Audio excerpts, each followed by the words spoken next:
Fala, família! Tem alguma coisa errada aqui, né? Eu tô no lugar errado e tá faltando uma pessoa, né? Sim, a Amandinha não pôde vir hoje, a Amandinha está doente, é com dor no coração que ela não tá aqui e...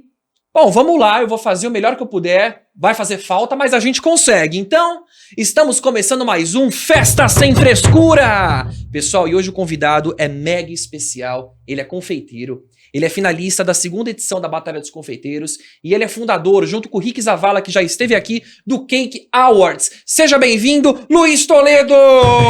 Aê!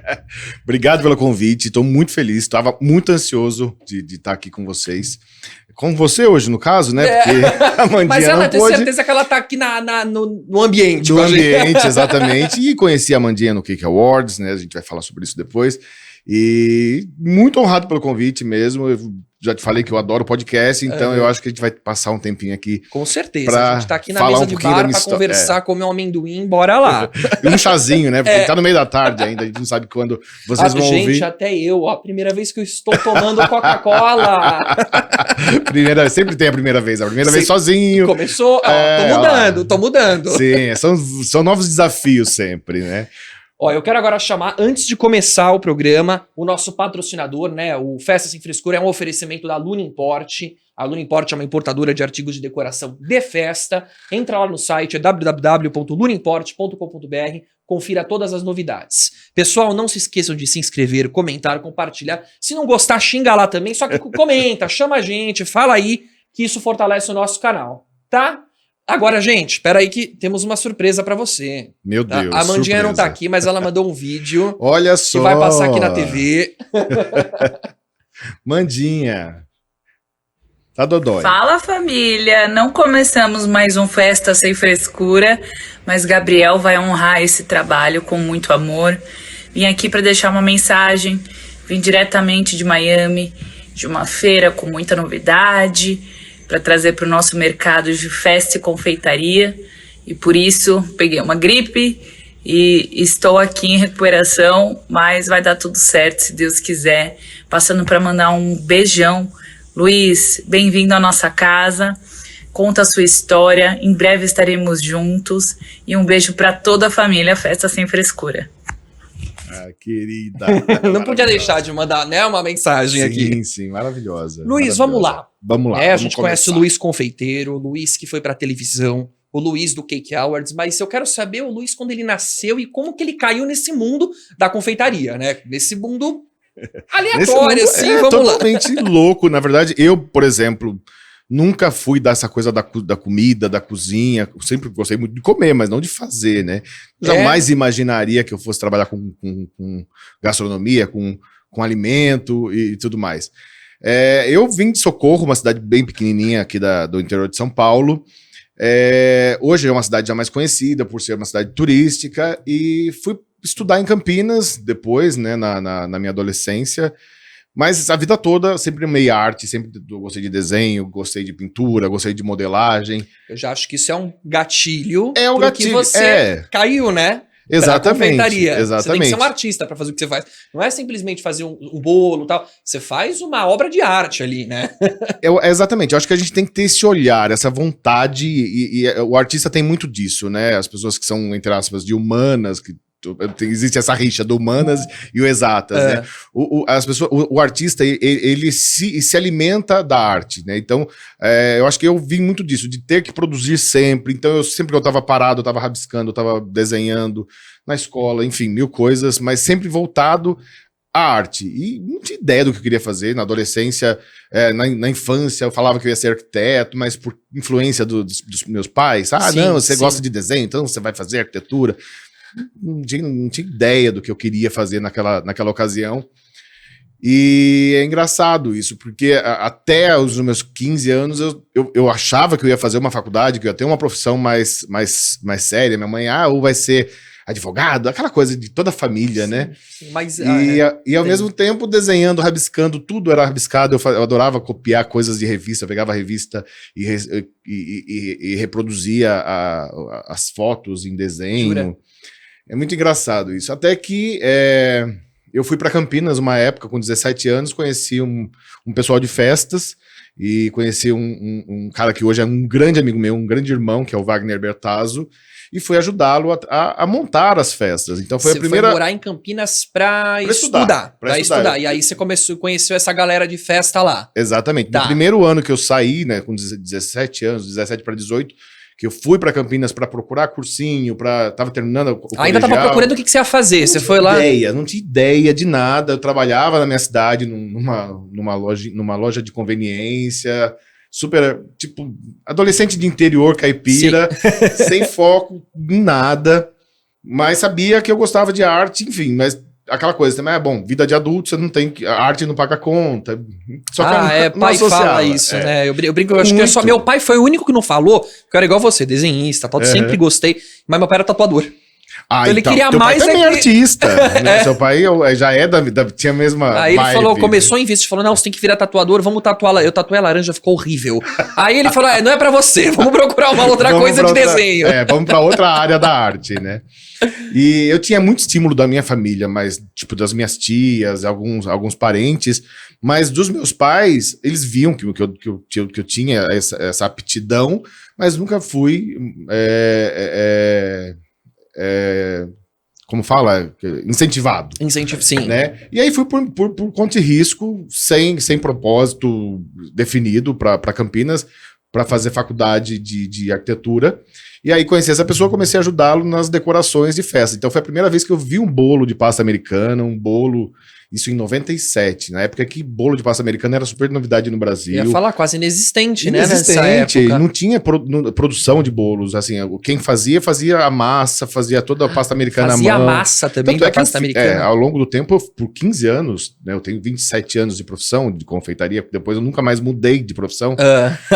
Eu fiz a minha própria pasta americana durante uns 15 anos. Depois eu não sabia que isso se veio fazia pro Brasil. isso em casa. Sim, eu pensei que comprava... Sim. Era glucose, açúcar, impalpável, mel, enfim, gordura vegetal, escaldava o açúcar e fazia uma massa. Puta trabalho pra fazer. Danado. E por semana, assim, uma média de, sei lá, 40, 50 quilos de pasta americana pra sovar na mão. Enfim. Nossa! Mas isso já é uma outra fase. Mas lá no começo, aí eu fui ajudar essa pessoa, já caí de paraquedas. Primeira festa que eu fui fazer com ele foi o aniversário de 15 anos da Sandy. Você começou pequeno ali, você começou sem pressão. Exato. Sem pressão nenhuma. Sem pressão nenhuma. Já era, né? Quem não era fã de Sandy Júnior naquela época, de repente cai 15 anos, a menina de Campinas, na hípica de Campinas. Já comecei a conhecer esse mundo de festa, já me apaixonei, mas mesmo assim não associava que eu ia trabalhar com bolo, né? Fiquei lá um período até começar... Só uma dúvida, você fazia o que nesse tempo? Ajudando ele a fazer que parte, assim? Eu começava a ajudar na parte de decoração mesmo. Por exemplo, finalização dos docinhos, colar florzinha de açúcar, ajudar a cortar uma peça ou outra da pasta americana que eles faziam. Isso é muito raiz, muito naquela época, era a primeira introdução. Então era só os detalhes. E aí eu ajudava a carregar caixa para levar para as festas. Era o famoso faz tudo ali. Faz tudo, exatamente. E, enfim, aí eu comecei a fazer parte desse meio. E aí, comecei a trabalhar com ele. Primeiro ano, a gente já começou a se envolver com muitas coisas, muitas festas. Eu comecei a fazer muita embalagem para os docinhos. Então, embalagem feita de veludo. Era uma outra época, com outros estilos de decoração. Era a época da bala de coco também, na mesa. Exatamente. Era muita coisa louca, assim. E pra mim, era tudo muito novidade, né? Então, é uma coisa que eu já, era um universo que eu tava descobrindo ali.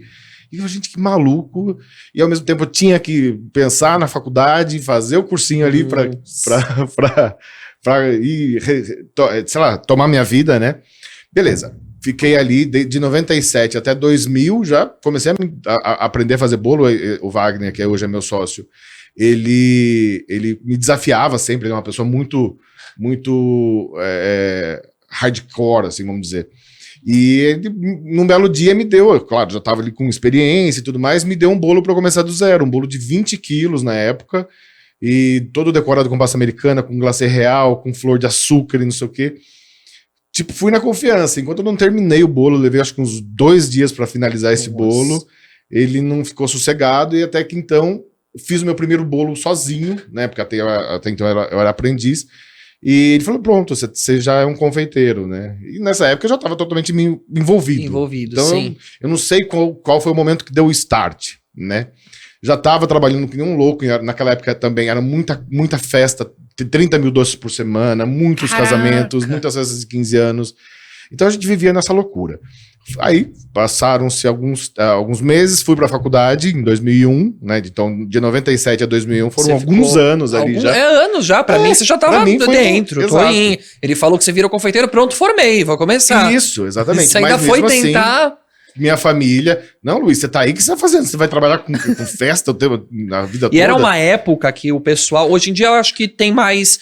Já entende mais, né? Mas acho que antigamente, trabalhar com festa não vai ganhar dinheiro, né? Você não vai ganhar, exatamente. Imagina. E era uma época, tipo, onde já se viu, você vai ser decorador de festa, trabalhar com não sei o quê. Você precisa de uma profissão, você precisa se formar, você precisa fazer uma faculdade, minha mãe no meu pé. E eu já querendo enrolar pra faculdade. Falei, tá bom, eu vou fazer. Até que entrei na faculdade, me matriculei. Do que você entrou? Arquitetura. Acabei indo pra arquitetura, de fato. Primeiro ano de arquitetura, apaixonado pela faculdade, maravilhoso, introdução à história da arte. Então, tudo que eu amava, você aprendeu ali naquele primeiro ano. Tinha, né? Entender de proporção, entender. Então, tudo que tinha na faculdade era propício para os bolos. Com certeza. Então, eu estava evoluindo muito na faculdade para fazer o bolo. Exato, você estava fazendo arquitetura para poder aperfeiçoar seus dotes ali na confeitaria. Exatamente. Então, eu até falava na época da faculdade, eu falava, gente, eu vou finalizar a faculdade para continuar fazendo bolo. Acho que minha profissão já tá escolhida. Já fez o MASP de bolo ali. Eu fiz. E o pior é que, assim, todas as maquetes da faculdade, eu usava açúcar para fazer acabamento. E, imagina, o professor ficou doido porque né? Que eles queriam comer. E aí acharam genial a pasta americana como mais um elemento para você. Tinha lá gesso, tinha madeira, tinha não sei o quê. E tinha a pasta americana que a gente usava para fazer acabamento. Hoje entrou na grade da faculdade a pasta Provavelmente quem estudou comigo naquela época deve usar esse artifício também. Mas aí depois eu fui vendo, né, com o passar dos anos, a faculdade não era muito a minha praia de profissão. Eu falei, gente, eu quero me formar para ter uma faculdade, mas eu sei que isso aqui vai me servir muito para o que eu faço hoje. Certo. Porque o confeiteiro hoje não é só entender de sabor, de combinação, principalmente quem trabalha com pasta americana. Você precisa entender de projeto, de design, de proporção, de simetria, de conceito, enfim, mil coisas, e que isso para mim foi maravilhoso. Beleza, fui lá, me matei fazendo faculdade numa época também que a gente fazia muita festa aqui em São Paulo, a gente era de Campinas, né, e os anos foram passando, vida louca o tempo todo, fazendo festa no Brasil inteiro, a gente mandou bolos e doces pro mundo todo, a gente fez muita festa. Como um bolo? Pois me explica isso. Olha as loucuras, isso numa época em que o bolo era muito mais frágil do que ele é hoje, porque hoje a gente tem vários artifícios, várias técnicas que a gente deixa o bolo mais blindado ali, mais resistente para viagem, para o transporte. Então a gente pré-fabricava os bolos, né, e você tinha que ir até lá para... Entendi. Então eu fui para a Argentina, para vários estados do Brasil, né, Nordeste, Norte, para finalizar esses trabalhos. Nossa. E os docinhos, eles iam, né, por transportador ou por avião, então o docinho já ia mais tranquilo.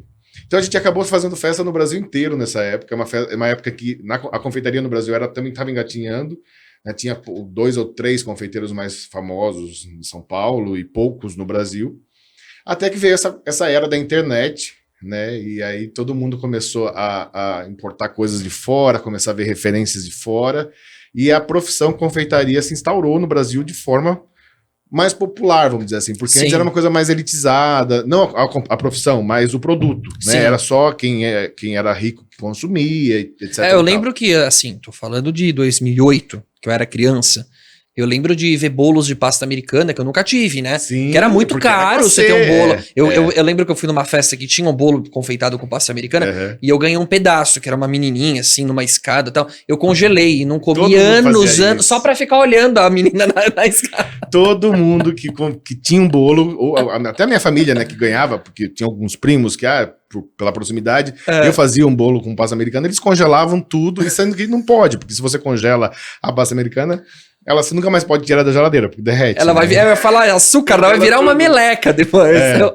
E foi bem isso, porque as pessoas, era uma grande novidade no Brasil, né? Só que aí ela foi se tornando popular. Então todo mundo começou a ter acesso também. E aí vieram os programas de TV, os reality shows, né? O Buddy Valastro, isso em já 2010, né? 2012, por aí. E aí isso começou a ficar mais popular, e aí o Brasil inteiro já virou um boom de eu acho que ali foi start, né, do Bud, Foi. né? Começou o Cake Boss, que era meio febre, né? Eu assisti todos, Exato, eu acho. virou uma febre. E antes disso era mais essa coisa só de festa de rico. Enfim, não isso mais em São Paulo, mas, por exemplo, o Nordeste já é bem avançado com relação a isso. Porque o nordestino adora se virar, adora criar coisa nova.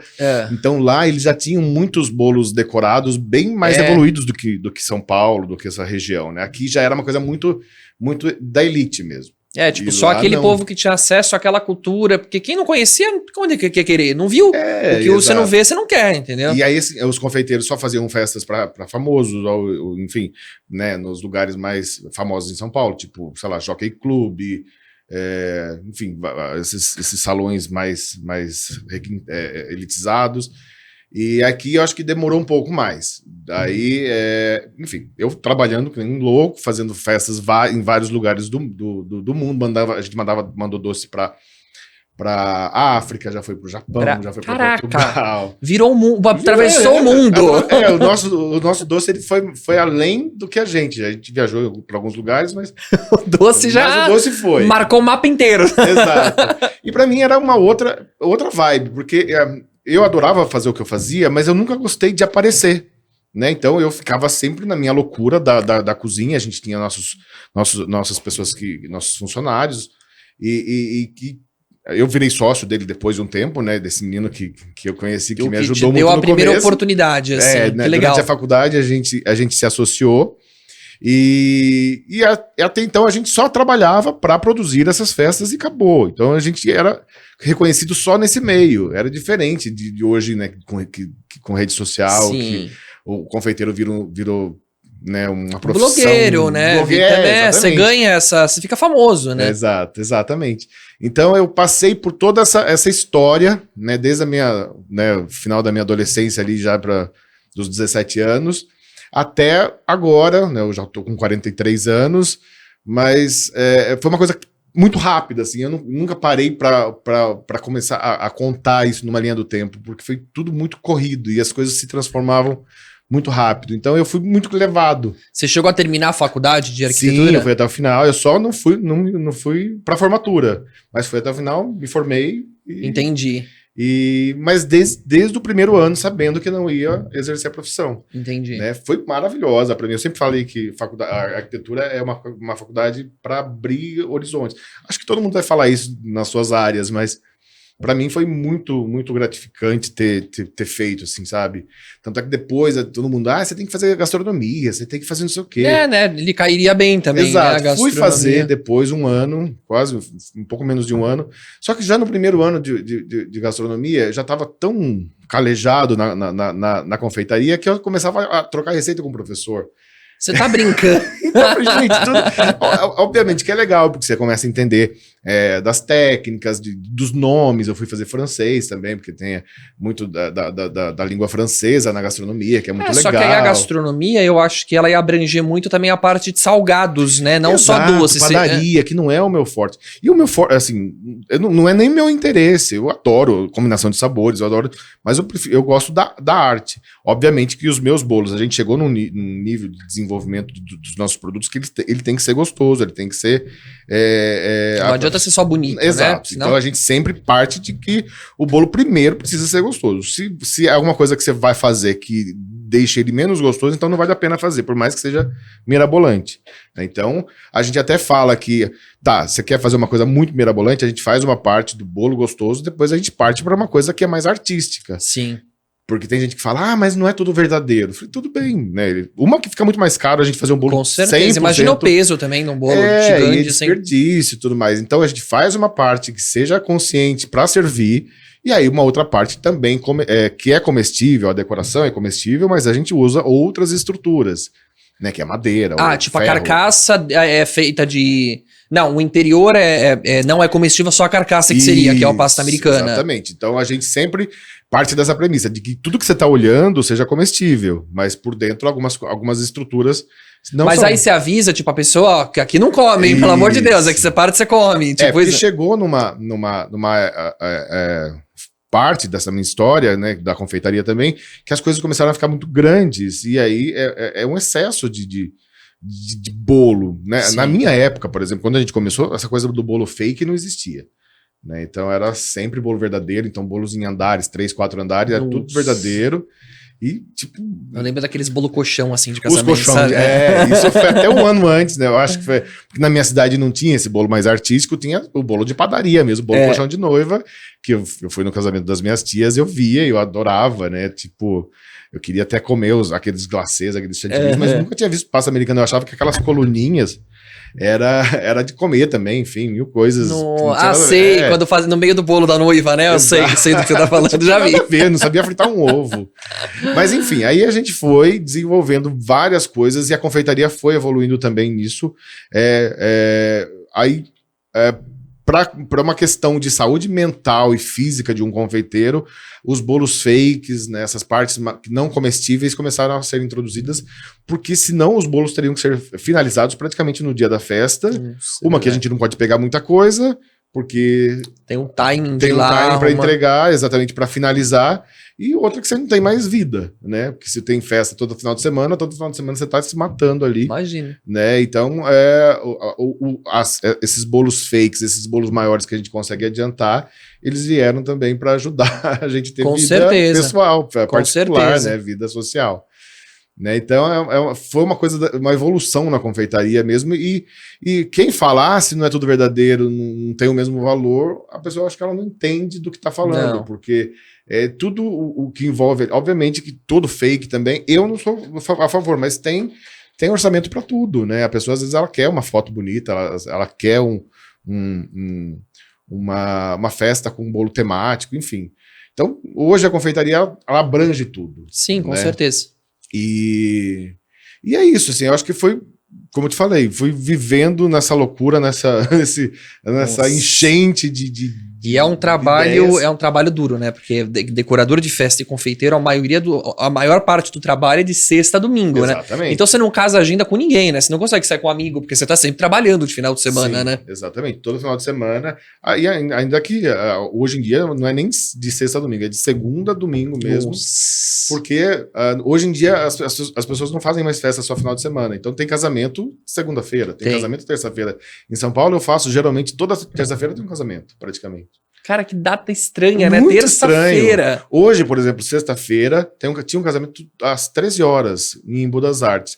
Falei, gente, quem casa 1 da tarde numa sexta-feira em São Paulo? Tem quem faça. E aí, enfim, a noiva vai... Só milionário, né? Porque como que você vai fazer? Porque é muito louco. E aí a gente tem que conciliar com o trânsito, mil coisas. Nossa. Ou seja, então a gente não tem mais dia. Isso depois também na pandemia, né? Que a galera veio sedenta, assim, eu quero festa, eu vou casar, eu vou fazer aniversário. E mesmo na pandemia, que a gente achou que tudo ia parar, que não ia ter mais festa, não, pelo contrário, as festas ficaram menores, mas as pessoas não deixaram de fazer festa. E não tinha mais dia, porque se as pessoas ficavam em casa, não tinha mais final de semana, dia de semana, era tudo eu vou até puxar o gancho agora, já que você falou da pandemia, como que você se reinventou ali na pandemia? Como foi teu marketing durante a pandemia? Do momento que ela começou, você falou, fudeu, e quando começou a melhorar, que você conseguiu, o que você fez? Foi bem isso mesmo, fudeu. Aí é engraçado que a gente começa a acompanhar todo mundo, o que todo mundo tá fazendo, e todo mundo começa a querer produzir conteúdo na internet, de casa, mostrar receitas de bolos mais simples, não sei o quê. Enfim, a gente não sabia que as pessoas iam continuar consumindo bolos e doces para festas em casa, né? Então eu entrei nessa vibe que todo mundo entrou, de começar a fazer lives, produzir conteúdo, ensinar receita, mas isso foi na primeira e segunda semana, eu acho que a maioria fez isso, porque a gente não sabia para onde correr, né? Sim. Mas ao mesmo tempo começaram a vir pedidos de bolos pequenos, mêsversário, bolinho para comemorar em casa, então a gente acabou que não parando porque esses bolos também dão tanto trabalho quanto os bolos grandes. Com certeza, com né? certeza. E assim, aí a gente começava a querer evoluir mais nesses bolos pequenos começaram a ficar tão trabalhosos quanto um bolo grande, É. assim. E esse pequeno tem que ser todo comestível, todo né? comestível, exatamente. Então, eu praticamente não parei. Porém, eu tive um problema de saúde na família, em que nos primeiros 3 meses eu tive que ir para Bahia, para casa dos familiares, porque uma pessoa ficou doente e aí fechou tudo, o aeroporto, e eu não conseguia voltar. Nossa. Então, obrigatoriamente, esses Começou a vender bolo na Bahia, né? Falava, eu cheguei a fazer até um bolo na Bahia. Mas fiquei lá isolado 3 meses no começo da pandemia, então não tinha muito o que fazer. Eu tive essas férias forçadas. Sim. Voltando, né, depois desses 3 meses, aí que a gente começou a trabalhar muito com festas pequenas, mini casamentos. Aquilo que eu já até conversei em outros podcasts, o pessoal tá em casa, mas geralmente é difícil você estar sozinho, né? Você tem uma família, Sim, você fica em 3, 4 ali. é. Então já tá ali, né? Vou fazer uma festinha pra nós 4, comemorar o Exato. aniversário. Acontece. Exatamente. Aí teve toda essa questão também que muitos casamentos grandes foram adiados ou cancelados, a pessoa mudou todo o esquema, de festa grande virou uma festa pequena, e a gente acabou readaptando os bolos. Enfim, eu trabalhei muito na pandemia, eu tive que me reinventar muito, mas eu acho que por conta da demanda que mudou, né? Não foi nem porque eu tive que correr atrás para me reinventar. Sim. Eu tive que me adaptar aos clientes que começaram a mudar os seus pedidos. Igual pra festa eu senti muito, que era muita festa grande, aquela coisa, agora é uma pocket party, Isso. que rola toda hora, entendeu? Porque é mais barato, então a galera faz. O mêsversário virou com umas 3 mesinhas cilindro, um bolinho decorado, Isso. como chama? Um doce personalizado, entendeu? Tudo de né? Tudo pequenininho, Sim. quase uma amostra. Sim, Que dá tanto trabalho do que você produzir 10, 20. Com né? certeza. Então, pra gente foi isso também. com certeza. Então, aí depois, ao mesmo tempo, na pandemia, a gente criou o Cake Awards. Né? Foi na pandemia que veio essa... Porque o Rick, ele tem eu trabalho muito com produção, então eu tenho muitos clientes que compram meus doces e bolos a semana inteira. Tem gente que faz isso, né? Já fiz casamento, eu fiz festa de criança, tipo, 20 anos atrás, depois eu fiz o casamento aos 15 anos da pessoa, depois o casamento, depois o segundo casamento, enfim, eu tenho histórias com famílias desde aquela época. Então a gente tem clientes muito antigos, então a minha carteira de clientes é muito grande. E o Rick já é outra coisa. O Rick gosta de fazer mega bolos. Tipo, só pra quem, gente, quem não sabe quem é o Rick, quem não tá verdade. entendendo, tem um episódio aqui, Rick Zavala, ele também é confeiteiro, ele é parceiro do Luiz no Cake Awards, tá? Então, continua aí. Isso aí, vamos falar depois do Cake Awards. Então, e aí, aí eu tava nessa loucura, Rick também nessa loucura de festas grandes. O Rick trabalhava na Carlos Bakery, né? Sim. Que ele do Buddy Valastro. Aí depois ele montou o ateliê dele, foi pra produção dele, e aí veio pandemia e ele adora fazer os bolos gigantes. Os bolos gigantes não tinham na pandemia. Mais saída, né, na pandemia. Aí ele teve essa sacada. Gente, a gente precisa movimentar também a confeitaria, porque as pessoas elas estão, sabe, com medo, sem saber o que fazer. Principalmente os confeiteiros novos, né? Porque numa época em que os realities já estavam meio fracos, né? Tem o Bake Off, que é muito legal, mas que tem um outro foco pro confeiteiro, né? Que é o confeiteiro mais amador e tudo mais. E aí, eu e Rick, a gente adora essa coisa da loucura do bolo de TV, do programa de TV, e as pessoas que nos seguem também têm essa afinidade, e aí a gente resolveu criar um evento para movimentar. Então fomos atrás de patrocinador e criamos o Cake Awards, e isso foi em 2020, né, para ser o primeiro em 2021. 21, então foi em 2020 que a gente trabalhou praticamente 6 meses, né? Acho que pra montar tudo. Para levantar do zero, né? Levantar tudo, como seria, o que seria, qual é o propósito. Então foram meses e meses de reuniões ali durante a pandemia mesmo, até que a gente conseguiu criar um formato, né? Não só de premiação, mas de entretenimento, né? A gente queria que fosse um evento para a família toda assistir e tudo mais. E ousado, né? Porque, nossa, no meio da pandemia, as pessoas não estavam fazendo bolo. E vocês ainda indo procurar patrocínio. Mas no meio da patrocínio, os patrocinadores de festa, as empresas de festa, né? De confeitaria, não estavam vendendo nada. Vou ir lá e vou pedir um patrocínio. E aí, com que cara eu chego para essas pessoas? Tipo, essas pessoas não sabem quando vai acabar a pandemia. Sim. Enfim, mas graças a Deus temos muitos amigos dentro nessas empresas que confiaram na gente. né, acharam a proposta muito, muito bacana. Obviamente que muitas pessoas não entendiam o que eram, mas confiavam, outras não entendiam e também não tinham condições, mas resolvemos arriscar desse primeiro ano e a gente conseguiu bater uma meta ali com um valor que a gente conseguia produzir esse primeiro evento. Lançamos, já foi um mega sucesso esperado, os confeiteiros que estavam ali, como eu falei, desistindo, né, resolveram inscrever seus trabalhos, porque eram bolos que você não precisava fazer exclusivamente para o Cake Awards, são bolos para cliente. Sim.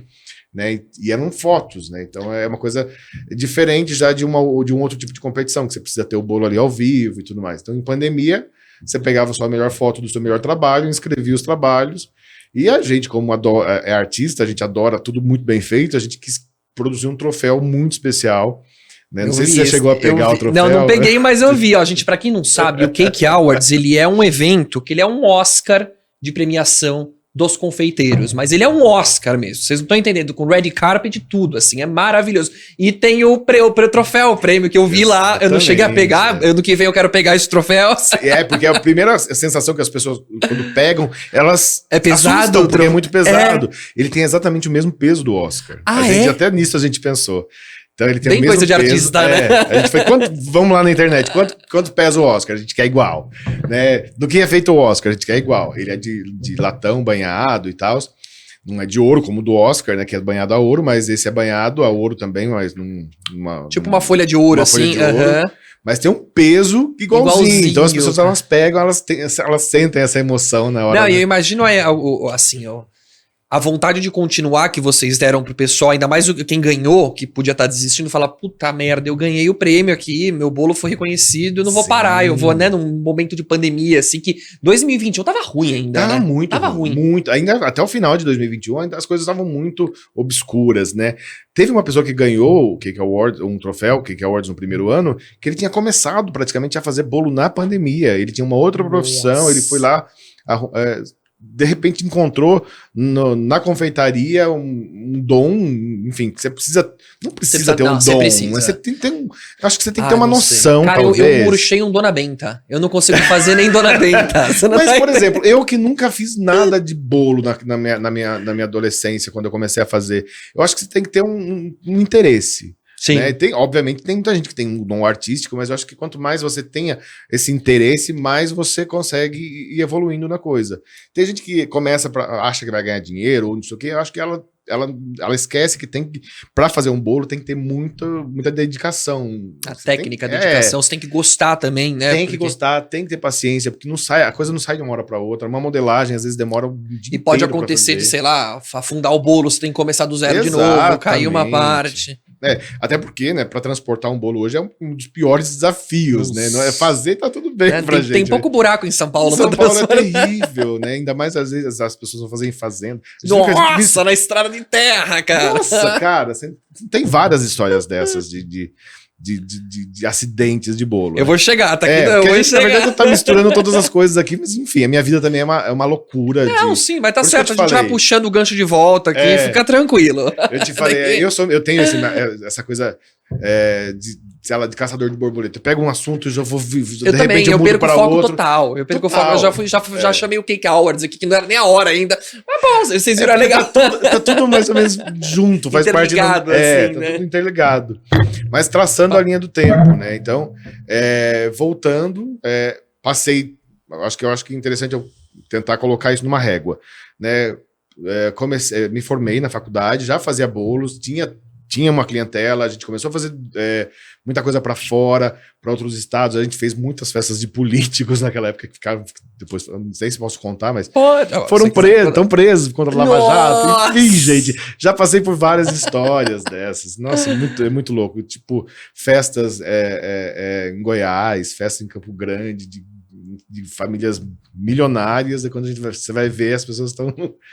Enfim, várias histórias foram acontecendo na minha vida. Enfim, loucuras atrás de loucuras, até que em 2017 eu fui chamado para participar de um programa de TV e na hora eu falei não quero. Você falou não? Óbvio, gente, eu sempre... Opa, olha, quase que é um fio aqui. Não, tudo bem. Tá ok o microfone aqui? Não saiu nada não, né? Eu sempre fui muito tímido, né? Ah. Tipo, nunca quis aparecer. Tanto é que em rede social, depois, eu acho que o Instagram em 2010, né? Em 2017 ainda eu não tinha nenhuma foto minha no Instagram. Mentira, não, eu ia falar, 2017 as pessoas já eram forçadas a estar na mídia. Porque... Exato, eu adoro eu coleciono bonequinhos de figuras de ação, né? Do He-Man, eu sou apaixonado pelo He-Man até hoje.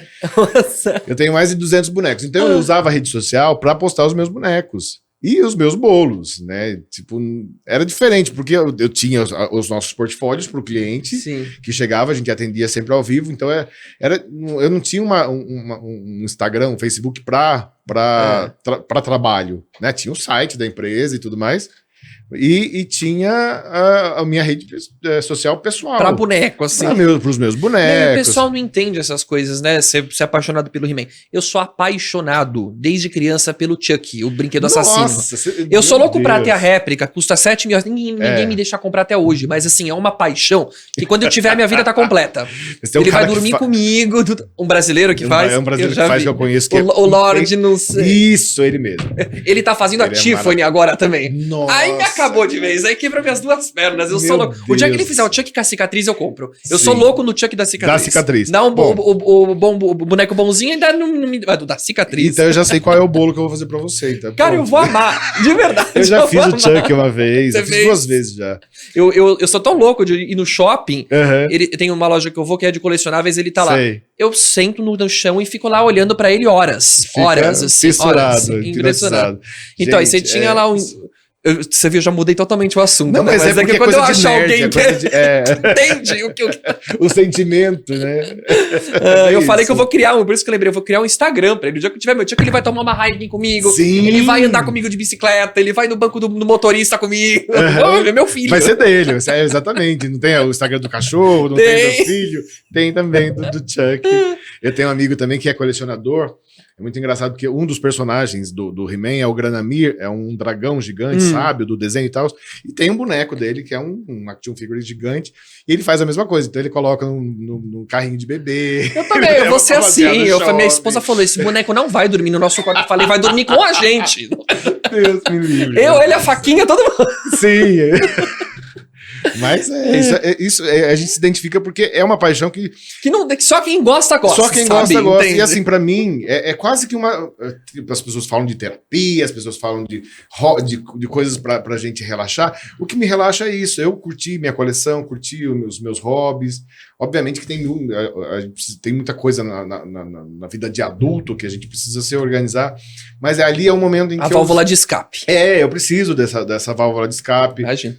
E é uma coisa que eu gosto muito. Muita gente que não entende critica. Você gasta dinheiro com isso e não sei o quê. É um absurdo, gente, não é... Mas não e eu sempre falo que isso é colecionável, é investimento. Vai valer até mais depois. Desde, sei lá, que eu tinha 8 anos, eu quero esse Chuck, ele custa o mesmo valor. Nunca ele desvalorizou. E você não vai querer vender mais depois. As pessoas, eu falo isso também, né? Eu justifico isso dessa forma. Mas esse boneco eu comprei por tanto, hoje ele vale 10 vezes mais. Mas você não vai vender, que adianta? Mas quem sabe, se eu tiver precisar também não vou. Vou morar embaixo da ponte com o Chuck. Eu vou junto com os meus bonecos. Então, e aí você foi chamado pro reality e falou não de primeira, assim. Não, eu falei, não tenho coragem, imagina. E você era fã do Bud? Você já assistia os programas? Eu assistia, era fã, achava o máximo. E aquela coisa de, como eu já era confeiteiro há muitos anos, até há mais tempo que ele, né? Porque o Buddy começou depois de mim. Sim, então verdade, verdade. Só que o Buddy, ele começou com o pai, né? Com outra linha de confeitaria, que era confeitaria padaria, né, de padaria, de vitrine, bolos de glacê, essas coisas. Aí depois que ele foi para essa coisa dos bolos estruturados com movimento e enfim. Então eu já era mais antigo que o Buddy. E aí quando veio o Cake Boss, obviamente, né, assistindo com aquele olhar de crítica, mas ao mesmo tempo de, putz, que cara maravilhoso, ele tá ali movimentando a nossa profissão, a nossa área e tá gerando fãs no mundo inteiro. Eu me arrisco a falar que eu acho, eu não sou da área, então não sei se eu tô certo, mas eu acho que isso trouxe um conhecimento pro pessoal, uma vontade, puta, eu quero um bolo de pasta americana com meu gosto, eu imagino que deve ter dado uma fomentada. Foi foi o Buddy mesmo que democratizou a confeitaria de pasta americana no mundo inteiro. Hoje ele tem 11 mil funcionários no mundo inteiro, porque ele tem franqueados no mundo todo. Né? E ele fala, né, durante as gravações, a gente conversou muito com ele, é uma pessoa incrível, empreendedor maravilhoso. Ele fala, eu não preciso saber fazer tudo, eu posso pagar quem faça pra mim. Então, tem muita gente que tem esse preconceito. Ah, mas o fulano não é artista de fato, ele é empreendedor e não sei o quê. Não, não é bem isso. Quando você chega num nível, você não consegue fazer tudo sozinho. Imagina, e você precisa ter vida também. Exato. Não é só ganhar dinheiro, vai gastar como o dinheiro? Exato, você não pode ser escravo daquilo o tempo todo, né? É só você, tudo feito passado pela sua mão. E isso o Buddy me ensinou muito, né? Logo então ele era um profissional que faz muito sucesso e que me inspirou muito. Então eu tinha essa paixão pelo Buddy, principalmente por essa ousadia dele, por ser uma pessoa de garra ali, e não tinha medo de crítica, e os bolos, obviamente, muita gente criticava alguns trabalhos, e quem faz também critica, porque tipo, isso aí eu faço melhor, não sei o quê, né? Então, é natural. E ao mesmo tempo eu tinha essa fixação pelo programa, por toda a atmosfera, né, do Buddy. Mas não queria participar. Não. Aí, isso antes, na verdade, antes de ser convidado. Isso foi na época em que eu conheci o Buddy, eu tinha a minha vida, a minha profissão, eu falei, não, isso tudo é lá dos Estados Unidos, aqui no Brasil é outra história, não sei o que e tal. Aí aconteceu o primeiro Batalha que o Rick participou, né, o Batalha 1. Aí a mesma coisa, assistindo, aí todo mundo, imagina você lá. Eu falei, meu Deus me livre, passar vergonha, não sei o que, ser humilhado. Pressão, né? Pressão contra o tempo. E aí vem aquela coisa da síndrome do impostor, porque eu sei fazer entre quatro paredes, ninguém me assistindo, né? Eu me viro ali, porque, nunca fiz nenhum curso. Tudo que eu aprendi foi na raça. Na raça, junto com esse meu amigo que também estava aprendendo. A gente buscava coisas de fora, tipo revistas, não tinha nem YouTube naquele começo. Nossa. Eu tenho coleções e coleções de revistas e de livros que não tem nada a ver com o que a gente faz hoje, mas foi ali que a gente foi garimpando as coisas. Então, não tinha nada no Brasil que a gente conseguia. E material era muito caro, então a gente adaptava cano, a gente usava material de construção, tipo espátulas, estecas de dentista. A gente ia criando, adaptando com o que tinha pra... Exato, porque a gente não tinha o cortador X, o molde Y. Quando a gente queria fazer um molde e tal, a gente ia num lugar de dentista para fazer a matriz e fazer um molde. Então cada bolo era um desafio muito maior do que hoje. Hoje você tem cortador de tudo sem imaginar. Coisa. Naquela época não tinha nada. Então, a minha vida de confeiteiro era praticamente essa vida louca, tipo, pra sair um bolo decorado, eu tinha que me virar nos 30, né? Ir atrás de marcenaria, atrás de serralheria, de tudo. Que na verdade é o que todo mundo faz. Até o Buddy fazia isso, porque não é só uma cozinha com ovos e farinha. Não. Né? É parafuso, é cola quente, é mil coisas. Né? Então é arte, portanto é que eu não chamo minha cozinha de cozinha, é um ateliê, né? Porque é um ateliê que você constrói coisas. Tem a parte, né, dos fornos, que é dos comestíveis, que é a cozinha, mas ali eu não chamo de ateliê, ali é a cozinha, tá separado. A cozinha do ateliê. É a cozinha do ateliê, mas onde tudo se cria, tudo nasce, é no ateliê, com a bancada, com todas as ferramentas, com as tintas. Então, se você entrar, é diferente de você entrar numa cozinha, porque ali você tem pincel, tem mil coisas, cores, moldes, enfim, que que eu fui adquirindo ao longo dos anos. E muitas dessas coisas, até então, como no Brasil ainda estava engatinhando, a gente desenvolvia, a gente criava, né? Aí, quando vieram esses programas de TV no Brasil, começaram a passar no Brasil, aí algumas empresas elas começaram a focar mais em ferramentas, né? A gente já tinha a Arcolor aqui, a Mix também, que já produziam a pasta americana. Isso, então, acho que em 2008, a pasta, 2010, assim, a pasta começou a ser fabricada no Brasil de forma mais em escala maior. Industrial, assim, Industrial, né? Exatamente. Até então eu fazia, como eu falei, a minha pasta americana queimava a minha mão o tempo todo, porque era uma calda quente, né? Que você tem que derreter toda essa calda. Que sovar ela quente ainda. Sovar ela quente. Então, às vezes, saía até a pele da mão, assim. Nossa, era terrível, terrível. Mas eu amava, eu tinha o maior preconceito com a artificial. Com a pasta americana. A industrial e tal. A gente nem chamava a pasta americana de pasta americana, a gente chamava de pasta francesa. Tipo, a gente inventou o nome. E assim, o cliente não sabia, né? E a gente desenvolveu uma pasta à base de mel e blá blá blá, né? Desses livros, dessas revistas, né, que a gente conseguia, a gente importava. Tinha uma confeiteira também na televisão na época, que era a argentina, que era a Marta Balina, inclusive que morreu. Isso na minha infância, eu acho que é o único acesso que eu tive, né? Que ela fazia as modelagens de pasta americana, mas era uma coisa tipo do exterior, né? Sim. E aí, a partir dela, a gente conseguiu essas revistas dela, da Marta Balina. E aí, depois também começou a vender no Brasil essas revistas. Aí começou a se popularizar mesmo, realmente. Aí, beleza. Voltando agora para o programa. O primeiro programa aconteceu. Aí, se eu fosse chamado, o que você vai? Eu falei, não, Deus me livre, não vou, nem a pau, não sei o quê. Aí, até que pro segundo, que foi em 2016, me chamaram. Aí eu falei que não tava afim, não queria, não sei o quê. Como assim? Só uma pergunta, como que eles te acharam? Que você falou que você não era muito ativo nas mídias sociais e tal. Exatamente. Nessa época que eu tava postando os meus bolos, eu tava fazendo. Já tinha bolo, mas eu não postava minha cara. Mas os bolos. Entendi. Então eu tinha tipo dos bonequinhos você tinha do bolo. Exato. Aí, o Edu, que é o meu marido, ele falou, vamos fazer você tá misturando muito aqui, boneco, viagem pra praia. Você põe tudo junto ali. Eu colocava tudo. Minha vida pessoal, vamos pra praia, postava foto da praia, foto da viagem, foto dos bonecos, foto de bolo. Vamos fazer só um perfil só pros bolos, tipo profissional, né? Assim, né? E aí, ele que começou a mexer nesse Instagram, e o Edu, ele é de exatas, ele é muito focado nas coisas. Então, quando ele começa a fazer uma coisa, ele não para enquanto aquilo não começar a andar sozinho. Então, ele começou a postar um monte de foto, começou a seguir um monte de gente para que as pessoas seguissem de volta. Certo. E aquela coisa de crescer no Instagram, mas era ele que fazia isso. E aí, nesse perfil especificamente, não tinha foto minha, só tinha foto dos meus trabalhos. Certo. Aí me mandaram uma mensagem para esse Instagram, que tinha só os bolos. Então, eles viram lá teu perfil, gostaram. Exato. Tanto é que depois, né, isso em 2016, aí eu falei que não topei, aí beleza, aí me chamaram, aí eu tenho um amigo que ele trabalha na produção do Bake Off, ele falou, Luiz, vem pra cá, você precisa aparecer, não sei o quê, porque ele já conhecia meu trabalho de outras épocas, eu conheci ele em 2000, isso foi em 2016. Conheci ele já há 16 anos. Aí eu fui falar com ele, só que Bake Off era o primeiro ano naquela época ainda. Inclusive o meu sócio foi chamado para ser jurado do primeiro Bake Off, mas ele também acabou não aceitando. E aí nessa conversa que eu tive com ele, ele falou assim, por que você não participa, tal, não sei o quê. Aí eu até comecei a ficar meio que curioso, com vontade de participar. Só que aí eu não entendia o que era direito o Bake Off, era o primeiro ano, se não me engano, o segundo.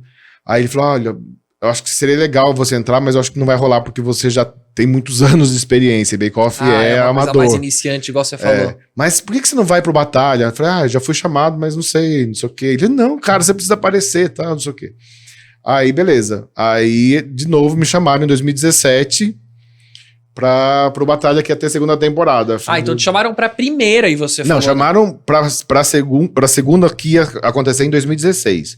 Só que aí cancelaram. Tá, entendi. O Buddy não teve agenda, não entendi, aí rolou em 2017. Aí rolou em 2016. Uma segunda chance. Segunda chance. Fenomenal. Aí que o Edu, que tava trabalhando no Instagram já há um tempo, falou, não, você precisa agora aparecer, pelo amor de Deus. Tô aqui fazendo toda essa loucura meu trabalho aqui você... E eu falei, não, pelo amor de Deus, deixa eu aqui fazendo os meus bolos no meu ateliê quietinho, porque eu prefiro. Não, porque é um desperdício, você não sei o quê. E as pessoas, você tem que ir pra TV, porque seu trabalho é muito legal. E aí, a rede social bombando com outros confeiteiros famosos aparecendo, virando influencer da confeitaria. E aí aconteceu esse primeiro programa que o Rick fez muito sucesso. Aí, não, porque você tem que ir lá, as pessoas têm que saber que é você que faz esse trabalho. Tava assim, no hype, esse tipo de reality, desse tipo de ideia de bolo, confeitaria, tava no hype. Assim, os bolos ultra mega era pegar gigantes. O trem e embalar, cara. Exato. Aí, beleza, eu nunca tinha gravado um vídeo, nunca tinha ligado uma câmera pra eu fazer. Eu tinha, obviamente, celular com câmera, mas. Sim, você não saia. Eu não tinha noção. Tanto é que daí me convidaram, aí ele respondeu sim, né? O que eu faço, né? Aí a pessoa, claro, posso te ligar, tal, beleza. Aí a pessoa me ligou lá do casting e tal. E falou, você manda um vídeo, né, pra gente mandar pro diretor pra eles te conhecerem, pra ver se é legal, se a câmera gosta de você e tal. Eu Aí, surtei quando nessa ela época. falou assim, a câmera gosta de Acabou você. comigo. Acabou comigo. Eu fiquei Aí isso, eu acho que era numa sexta-feira, e na segunda-feira eu tinha que mandar o vídeo. Eu passei o fim de semana inteiro pra tentar gravar um vídeo de, sei lá, de 1 minuto. E não saía esse vídeo, virou uma confusão. Eu falei, não, gente, que história é essa? Até que consegui, mandei o vídeo na segunda-feira, tipo, já achando que não ia ser nada a ver comigo, tímido e tudo mais, gago, mil coisas. Aí, a gente quer saber mais de você, gostamos de você, vamos marcar um Zoom com um Skype com tal, o diretor, não sei o quê. E aí fui passando nessas fases e sempre muito nervoso, sempre muito tenso e ainda com muito trabalho. Eu tava com uma produção gigantesca. Isso acho que foi em junho ou julho. Aí, beleza. Aí passou uma semana dessas entrevistas, me chamaram. Ó, Luiz, você foi aprovado. Eu falei, como assim? E caiu a ficha na hora, assim? Não, eu não entendia direito. Eu falei, mas, pô, e aí? Como que vai fazer? Então, a semana que vem a gente já vai pegar você vai ficar 1 mês enclausurado, é tipo Big Brother mesmo, e você não pode usar telefone, não sei o quê. Eu falei, nossa, mas eu tenho um monte de bolo, semana que vem eu tenho um monte de festa, não tinha E você não como. pode nem falar pras pessoas, né? Ou você podia, tipo, falar Não, porque que você vai sumir. Não podia. E assim, aí eu tinha uma semana pra me preparar, porque eu já ia a próxima semana eu já ia ter que ficar enclausurado no hotel. E nessa primeira semana eu tinha que desenvolver algumas receitas para mandar para eles, porque eles precisam pro programa ter uns ingredientes pra gente preparar a receita. E tinha que fazer meus bolos, tinha que adiantar meus bolos, porque no ateliê a parte artística era só eu que fazia, né? Meu sócio cuidava de outras coisas. E, enfim, mas tinha bolo que era tudo verdadeiro. Enfim, eu tive que me desdobrar em 1000, deixar a modelagem pronta, virar noites e noites naquela semana e acabei adoecendo. Então, na véspera de entrar no programa, eu estava extremamente doente. Uma gripe Deus, aquelas terrível. que derruba, febre de 40 graus, Uma tosse acabou com a voz. Será que não era emocional isso? Não, também. Né? Extremamente nervoso, tendo que resolver, não sabia o que ia acontecer. Ela falou, você tem que levar roupa para um mês, né? Porque se você sair antes, tudo bem, mas se você for até a final, é um mês. Você não vai poder você não tem contato não com tem, ninguém. Não tinha. Não podia... eu até quero falar, antes da gente entrar no reality, eu quero saber a experiência de estar enclausurado, Nossa, assim, num hotel. Cara, quando você chegou nesse surreal. quarto. É surreal. Tanto é que aí, beleza, fui nessa loucura, sem Doente. doente, sem voz, com uma tosse, tudo que eu, não conseguia falar uma frase inteira, tava tossindo. Mas aí você ficou enclausurado uma semana antes de começar as gravações do programa, foi isso? Não chegou nem isso. A gente ficou enclausurado, acho que uns 3 dias antes de começar. Aí que deu para tempo de dar uma descansada nesses dias. Eu acho que uns 2 dias, porque...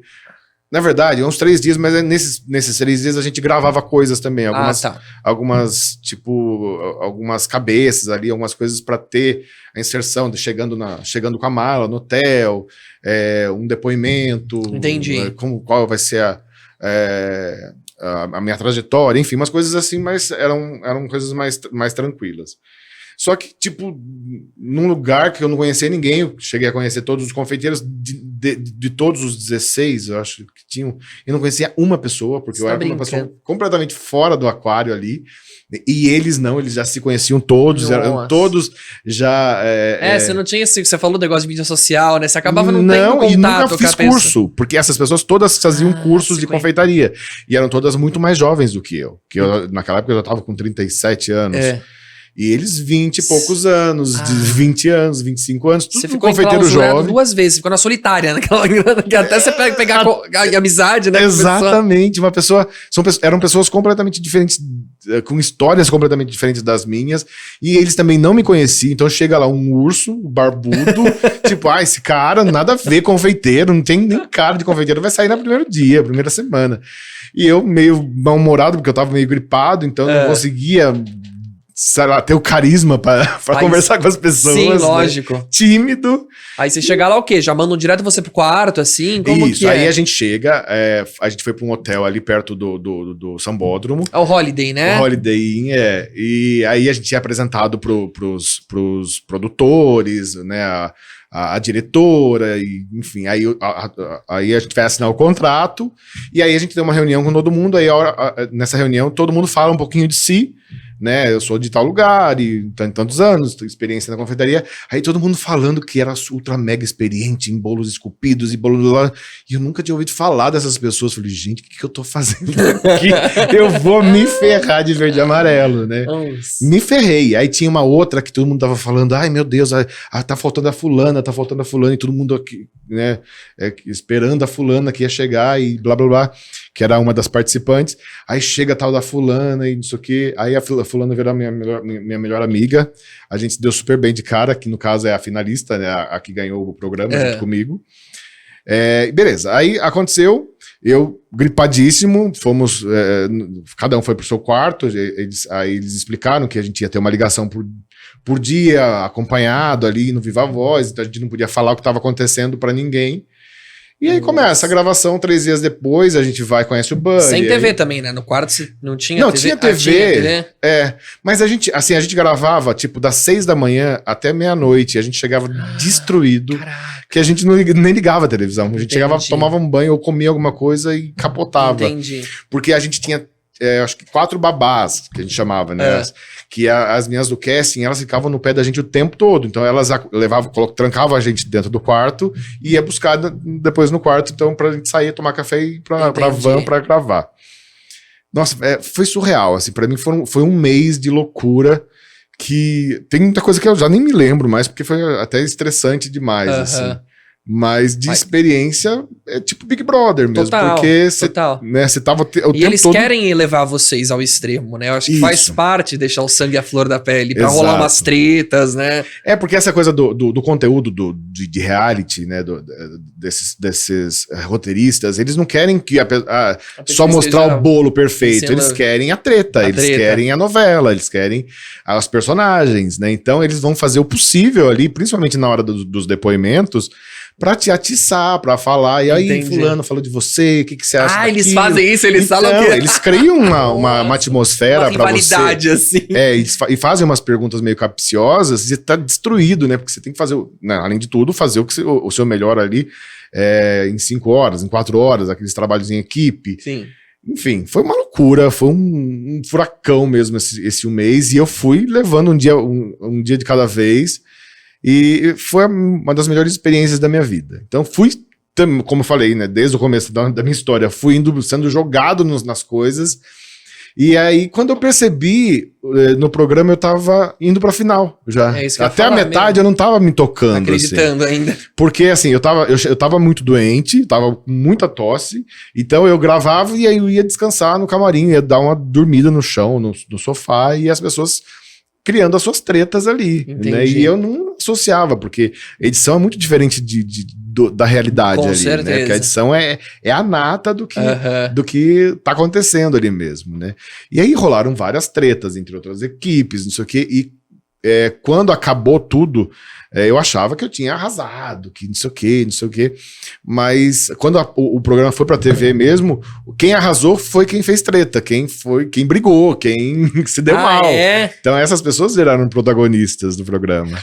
Porque acaba virando, acaba né? virando. Que mais eles dão ênfase, né? Quem mais tá Isso, então quem mais aparece. Só que aí, pra mim, foi muito legal, porque num programa como esse, ou você se queima totalmente, ou você usa ele como uma vitrine. E obviamente que eu não queria ser um ex-BBB ou um ex-Batalha dos Confeiteiros e virar um famoso influencer. Eu queria mostrar meu trabalho, mostrar meu melhor, e a partir dali ganhar respeito, né, já que eu tava me expondo, e tirar o máximo de proveito disso. E foi o que aconteceu. Eu não fui lá pra fazer treta, então eu fui lá pra fazer o meu melhor. Tanto é que tiveram momentos muito, muito emocionantes no programa. O Buddy falou que eu tinha um coração de confeiteiro, porque eu sempre tava ali fazendo o trabalho pelo trabalho, e não pra ganhar, não pra ser o primeiro. E consequentemente eu ia ganhando as provas. Eu sempre tava com uma equipe muito focada. Então quando qualquer formação que eu fazia de equipe, a equipe ela se dava muito bem, né? Então eu fui lidando com isso. E como que você lidou com a pressão, assim, tipo, fazer uma receita? Eu nunca vou lembrar uma receita se eu não tiver um papel escrito, alguma coisa. Você sabe que isso foi uma coisa mais prazerosa pra mim, porque como eu já tinha muito tempo de experiência com combinar sabores e tudo mais, eu acabei me dando muito bem nas receitas e ajudando muito as pessoas, porque esses confeiteiros, a maioria, eles são mais da parte estética. Sim. Então, combinar alguns sabores ou fazer alguma receita de cara ali, podia ser mais desafiador para eles, né? Tipo chocolate com bacon, assim. Umas coisas tipo, você tinha que imitar um salgado, fazer um doce, uma coxinha, um doce, mas que lembrasse um salgado. Nossa. Tinha uma feijoada, blá, blá, blá. E assim, as pessoas ficavam muito tensas.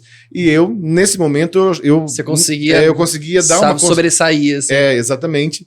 E às vezes, não no melhor, mas... eu ajudava todo mundo e com isso eu conquistava muitos amigos também no programa, né? Tanto é que no penúltimo episódio, né, teve uma prova de sabor e que eu, tipo, tinham 3 pessoas na final, eu, a Yara e a Manu, e a gente tinha que desenvolver uma receita e aí o público ia votar nessa receita. Foram colocadas lá para degustação, nem sei, acho que tinha 50 pessoas. Nossa.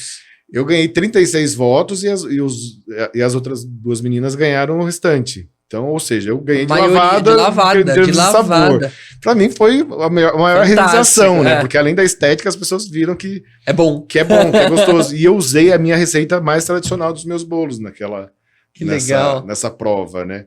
Então, na hora de fazer, eu esquecia que eu estava sendo gravado, que eu tava ali sendo colocado à prova, né? Eu queria fazer para ficar bonito. E geralmente em realities assim, as pessoas elas querem se destacar mais, tipo, a minha modelagem tem que ser a que vai ficar na frente. Então as pessoas elas esquecem que o bolo ele tem que ficar bonito por completo. Exatamente, dentro e fora. E aí, às vezes, a pessoa queria focar tanto na parte dela e acaba tendo esse problema. E eu queria o resultado, tanto é que quando a gente fazia os bolos, eu falava, gente, vamos olhar pelo espelho, assim, porque eu gosto de fazer o bolo e olhar pela foto, se o bolo ele tá agradável aos olhos. Visualmente. Exato, porque ele não precisa estar perfeito. Obviamente não vai estar, porque em 5 horas, 5, 6 pessoas fazendo junto, não dá tempo, é muita loucura. Mas ele tem que estar agradável aos olhos, e os nossos trabalhos ficavam. Então isso para mim foi muito realizador. Então foi aí que eu comecei a ter mais confiança no meu trabalho. Depois dessa prova de fogo, filho. Exato.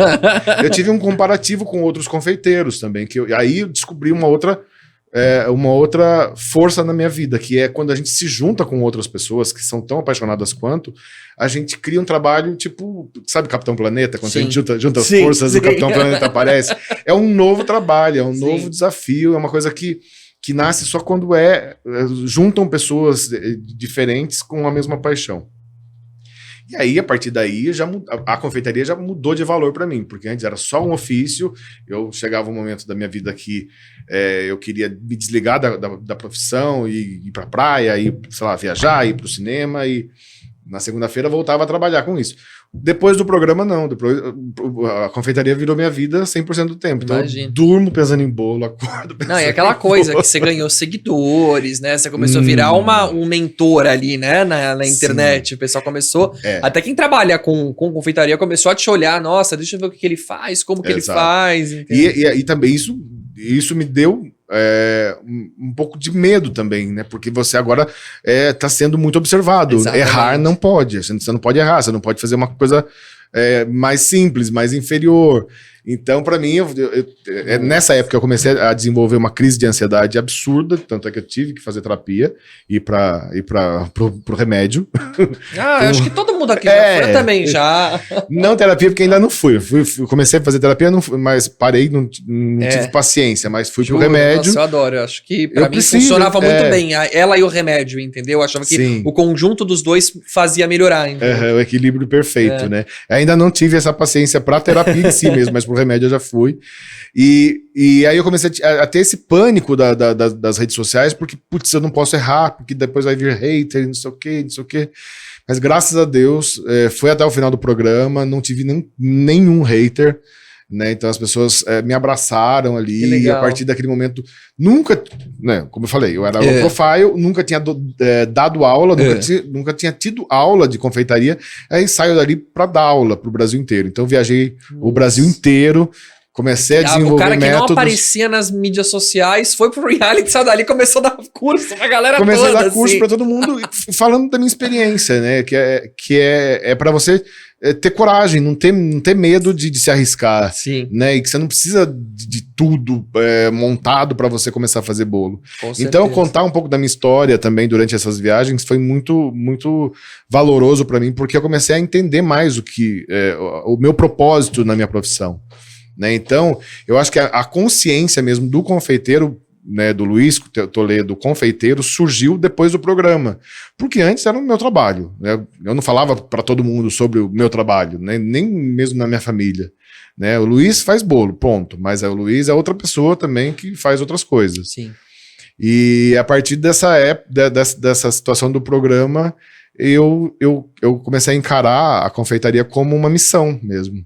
Né? E até porque eu fui adquirindo, né, mais idade, mais experiência, a gente sabe que a gente não deve ficar o resto da vida sovando pasta americana, então a gente precisa partir para uma outra coisa. Outras fontes, né? Mas isso não é porque eu, né, não estou pensando nisso de uma forma estratégica, objetiva. Eu acho que a vida está me levando a isso também.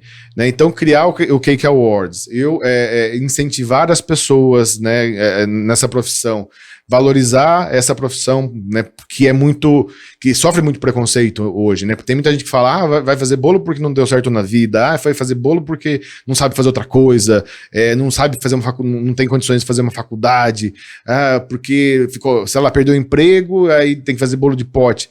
Gente, é uma profissão como outra qualquer, e ela tem todo o seu valor, ela tem todo o seu glamour, e ela tem as pessoas se apaixonam como qualquer outra profissão.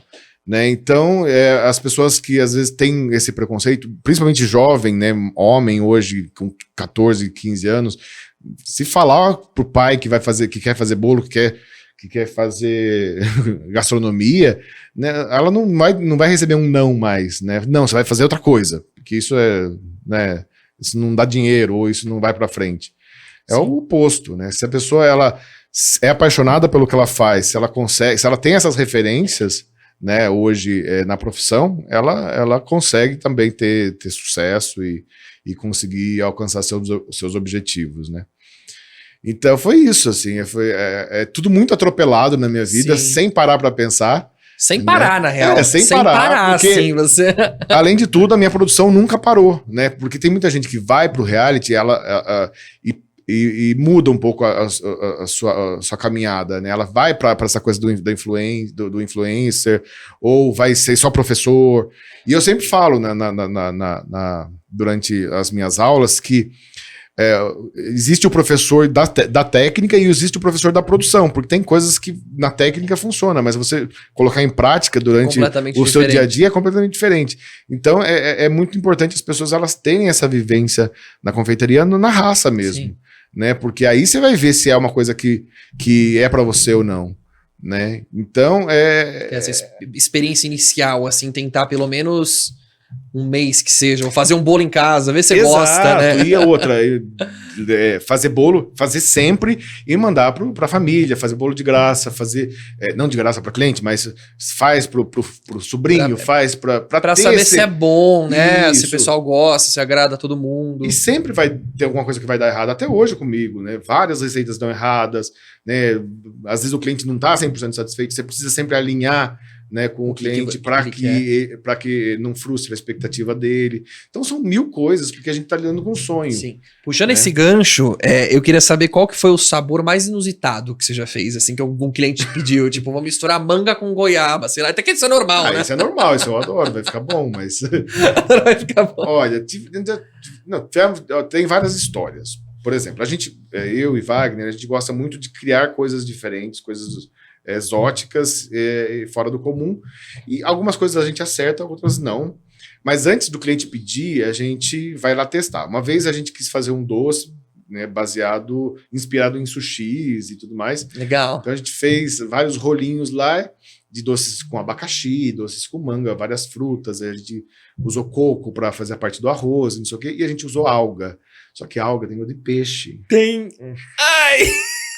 Ficou a coisa mais nojenta da face da Terra. A gente precisava Tipo, bater um peixe no bater liquidificador. um peixe com abacaxi, leite condensado e coco.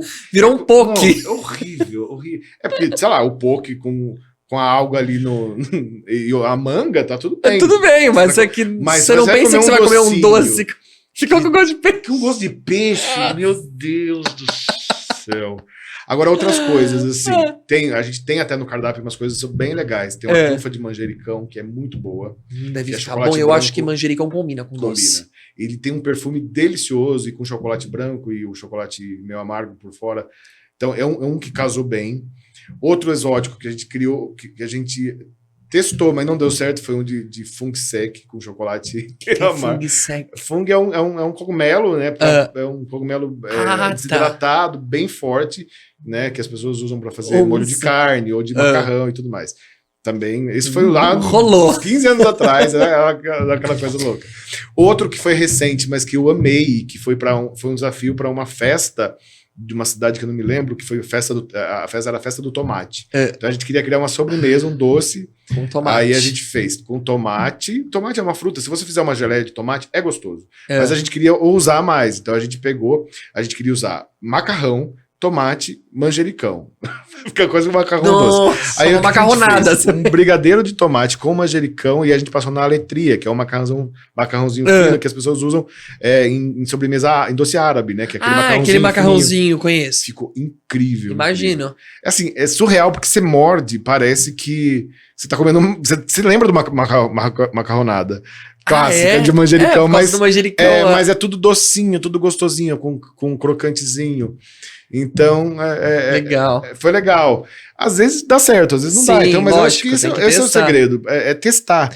Essa semana, só a última coisa. Essa semana eu ganhei uns docinhos, semana passada, uns docinhos de um dos meninos que fizeram o evento lá da Mara comigo, do game. Tá. E ele me mandou 3 tipos. Um era de gorgonzola com bacon. Nossa, e o mas outro... onde que vai o doce aí? Então, menino, mas é tão surpreendente que eu fiquei chocado também. Sabe, que muita gente faz... A gorgonzola é forte, o gosto forte. Dela é... Exato. Mas combinou. Eu fiquei chocado que combinou. Fiquei impressionado. E detalhe, geralmente quem usa bacon para doce faz o bacon crispy bem seco, bem crocante, né? E esse bacon tava cru lá dentro. Eu falei, nossa, muito louco. Cru? Né? Sabe quando você frita, mas ele tá molinho? Sei. Então, combinou, mas é estranho, porque você acaba o doce e você fica só com o bacon na boca. Ai, Jesus. Não sei se eu encarava. É surreal, mas que no final combinou. É que nem lançaram uma pipoca agora que acho que é com bacon, não é uma coisa assim? Lançaram alguma coisa que é com bacon no mercado? Do mercado eu não vi. Eu não sei se é que pipoca, teve já o sorvete com bacon. Acho que ou é o sorvete, eu não lembro o que é. Não era do BK que eu vi. Não era coisa de mercado. Mas eu não muito tenho coragem. Louco, gente. E umas coisas que surpreendem mesmo.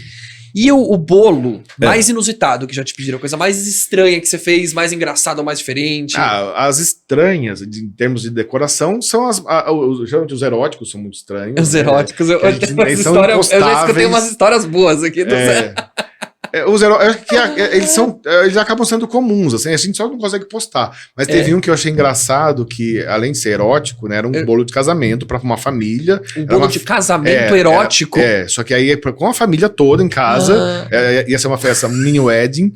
E só que, assim, detalhe, não era só o erótico, tipo, a mulher sensual, o cara lá sabe? Era aquela coisa explícita, era assim. Masoquista, o cara tava sendo maltratado pela mulher com várias... Você tá brincando. E assim, na festa, eu lembro que eu até fui na festa, tinha senhorinhas, tinha pessoas... Tipo, mas qual que foi o intuito? A pessoa te falou, tipo, ela eles só falou... queriam exatamente aquilo, eu falei, gente, tá bom, eu faço. Tudo bem que a gente fez uma coisa mais discreta. Mais leve, assim. Era uma cama, tinha um lençol cobrindo, mas tinha todos os apetrechos lá de masoquismo, disso aqui. E o cara todo amarrado, e ela lá com um chicote na mão. Assim, a gente acha um tabu, né? Mas às vezes pra eles, quando faz assim, somos, adoramos chicotear aqui, cara. Exatamente. E tem muitas isso histórias. Isso tem que ser profissional, você não pode rir, né? Na hora você tem que ficar massa. Não, a gente ri porque eu acho que até eles chegam pra gente, olha, eu quero falar uma coisa absurda que eu quero saber se você faz. Tem outras histórias também meio bizarras, tipo, tem gente que quer o bolo com drogas, assim, tipo... Não de verdade, mas sei, modelagens. Nossa... É muita coragem da pessoa chegar num lugar pra pedir um bolo como esse. É muita né? coragem. Eu faço, eu não vou negar, mas é muito engraçado porque não dá pra postar, mas é muito louco. Nossa, não dá, né? Imagina que ia ser muito engraçado. Agora, tem coisas que são legais também, mas muito particulares, assim, que é totalmente sem sentido. Tipo, a pessoa é apaixonada por um filme da Disney, mas gosta da Itália, e aí, de repente, é cozinheiro, mas não sei o que, gosta da... Então, vão misturando no bolo. Acho que era... Mickey cozinheiro na Itália. Isso, no caso era o Ratatouille, o ratinho do Ratatouille. Uhum. Ele tava na Itália, mas com coisa com maple ai meu Deus, do Canadá, enfim, mil coisas, aí tinha uma panela, enfim, eu acho legal porque faz sentido para as pessoas. Sim, então às vezes pra gente não faz sentido nenhum. Semana passada eu fiz um que a cliente ficou apaixonada pelo bolo, ela queria um cenário que o marido dela é filósofo, mas é um empresário. Ela falou assim, olha, ele é empresário, mas ele adora filosofia, e aí quer fazer a festa junto com o filho, então eu pensei em fazer o caminho dos peripatéticos, porque são os filósofos que ele adora. Os peripatéticos são a história lá da Grécia Antiga, que os filósofos caminhavam para falar de filosofia. Então eu quero isso, só que eu quero que coloque os filósofos, Sócrates, Platão e Aristóteles, o filho descendo de mountain bike na Grécia Antiga, mas o meu marido de ET. Deus. Meu Deus! Porque todo mundo fala que ele é um ET, porque ele, tipo, tá fora da casinha. Mas pra eles vai fazer muito sentido. Muito sentido. Diz que foi um sucesso a festa, que todo mundo amou, que ele ficou super emocionado. Quem conhece, você vai lá e fala, meu, você tá de ET, cara. Ia ser muito legal. Então, pra mim, os mais exóticos são esses, que fazem sentido pra quem pede. Sim. Obviamente, a gente faz os bolos pra exposição, os bolos que a gente chama de bolo pra postar nas redes sociais, mas os que são mais particulares são os que mais realizam sonhos. Sim, né? Com certeza. Então tem noiva que gosta, por exemplo, de um bolo mais clássico, mas num cantinho do bolo sempre coloca um easter egg. Isso é muito legal. Ou um cachorrinho, né? Ou um gatinho, alguma coisa escondida no meio. A pessoa que achar que sabe que eles gostam, nossa, olha que legal. Então isso eu gosto muito, né? Porque aí você começa a contar histórias nos bolos. Sim. Né? Uma coisa que eu gosto de fazer às vezes, a pessoa chega pra mim, eu quero um bolo, tal, um tema carnaval pro meu aniversário de 30 anos, não sei o que. Aí, beleza, eu vou lá pesquisar nas redes sociais da pessoa, qual é o estilo dela, se ela é mais introvertida, se ela é mais praieira, blá, blá, blá. Aí, de repente, eu acho uma tatuagem lá dela, numa foto dela, e eu coloco isso no bolo escondido. Que legal! E já falaram pra você, nossa, você achei... colocou a minha tatuagem no bolo, não sei o que demais! Que não fazia nada, tipo, é um bolo de carnaval, nada a ver, e de repente tinha um galinho português escondido atrás do bolo, então era mais um carinho ali. Não, e você não conta, legal, aí você deixa ele, pode ser que eles nem vejam, entendeu? Exato, exatamente, mas eu tenho a foto ali. E quem vê fideliza você, né, na hora, que deve ser muito, né, deve ser muito emocionante, né? Muito emocionante, porque pega no íntimo da pessoa. Pega, com certeza. Né? Tipo, o cara se preocupou em ver olhar minhas mídias sociais, ver do que eu gosto, me surpreender, né? Eu fiz um bolo também pro Lucas Jagger, né? Da Luciana Gimenez. E aí, no bolo, pra ele, pra quem via não fazia sentido, mas pra ele fazia sentido porque ele gostava naquela época, foi de 18 anos dele, de foto, de guitarra, e ele gostava de neve. Então eu fiz um bolo branco, que aí eu peguei uma foto do Instagram dele, que ele escreveu Lucas, alguma coisa assim, com o dedo na neve. E eu reproduzi exatamente isso no bolo, com a letra dele, assim. Que demais. Então a pessoa vê e diz, gente, essa aqui é a minha foto que tava lá, o cara pôs. Então aquilo às vezes faz sentido só pra pessoa. E não é o principal do bolo, é um detalhe ali. Só aquela pessoa tem que ver. É só aquela pessoa tem que ver. E eu registro aquilo que se a pessoa se passar despercebido, depois eu mostro a foto. Né? Você viu? Mas geralmente a pessoa capta. Ela fica, que sacanagem é essa? E muito assim, bom. A gente tava falando, eu já sei, eu vou te perguntar, mas eu já sei que rola, né? Então, mas eu quero saber o maior perrengue que você já passou pra entregar um bolo, ou fazendo o bolo durante o bolo caiu inteiro, ou tava levando o bolo e também caiu inteiro, assaltaram o carro, algum perrengue que você passou aí. Nossa, ao longo desses anos tem muita história pra contar. Bom, um tempo atrás a gente fazia muita festa. Bom, tem várias, vou tentar falar algumas rapidamente. A gente pegava muito trânsito em São Paulo de vir para Campinas, de Campinas para cá e tal. Aí vinha a van com um bolo, às vezes tinha que montar em dois, 3 salões. Aí uma vez o motorista, eu vim junto, tinha um bolo na van e as caixas de doce. Tá. Ele freou, todos os doces caíram em cima do bolo. E bolo naquela época era todo verdadeiro. tinha docinho, que tinha casquinha de massa filo e tal. Caiu tudo em cima do bolo. Nossa, foi um desastre. Foi terrível. A gente chegou no salão praticamente atrasado. Lógico. Eu tive que remontar esse bolo, esconder a parte que estragou. Enfim, a festa foi um sucesso, mas foi um infarto que eu tive ali naquela ocasião. Essa foi uma das, assim, que a gente nunca esquece. Eu sempre, quando a gente fala de desastre, esse é um dos primeiros. Um outro também, que é lá em Campinas, assim, era um final de semana também de loucura, tinham duas festas, um casamento e uma festa de 15 anos. Uma era na Hípica, a outra era em Alphaville, lugares longes. Aí, sei lá, a festa tinha que entregar os dois até às 18. O cara sai às 17 para entregar as duas, teoricamente ok, perto, só que ele troca os bolos. Então, o que tava tudo certo, né? Deu tudo errado no final. Deu tudo errado, porque aí teve que sair correndo de novo pra voltar, pra destrocar os bolos aí. Sorte é que viram o bolo antes de pôr na mesa. Tudo bem, essa sorte, aí tá aí tudo bem. Só que aí, né, começa a ficar atrasado. Lógico, total. Tempo. Aí o cara sai desesperado de um lugar pra levar o bolo no outro, ele passa numa lombada e o bolo inteiro cai de ponta cabeça. E era numa época em que os bolos todos em andares eram verdadeiros. Não era bolo fake. E nessa hora você fez o quê? Não, eu morri, voltei, eu não me lembro mais, assim. Eu sei que... Mas entregou. Eu começo a ficar arrepiado. Você ficou até vermelho. Eu fico numa... Você não tem noção. Eu tenho traumas até hoje, porque assim... 26 anos de profissão, enquanto o cliente não me liga falando que comeu e deu tudo certo, sim, eu não respiro direito. Então, por exemplo, se eu entreguei um bolo hoje, enquanto a cliente não obviamente, ela não vai falar na hora do casamento dela, que ela tá casando, depois ela vai pra lua de mel. Lógico. Mas enquanto eu não tenho um feedback, eu não... Você fica numa crise de ansiedade eterna, você tem uma crise de ansiedade eterna. Assim, Por mais que o bolo tenha saído perfeito, o motorista tenha fotografado o bolo lá, tá tudo impecável, mas enquanto o bolo não é aberto, comido e destruído, depois consumido, eu não tô sossegado. Porque a pessoa pode ter gostado do visual, mas vai que não gostou do sabor. Sim. Porque também tem cliente para tudo. Assim, tem cliente que fala... Porque assim, eu tenho os meus recheios, eu costumo equilibrar e eu sempre falo, eu direciono, olha, tem bolo que é um pouco mais doce, base de chocolate, outros são mais refrescantes, então eu vou direcionando o cliente. Aí, se tem um cliente que reclamou que tá muito doce, gente, eu preciso... deixar menos doce, mas esse bolo já era doce porque ela escolheu esse recheio. Ela escolheu doce. Então, isso pra mim vira até...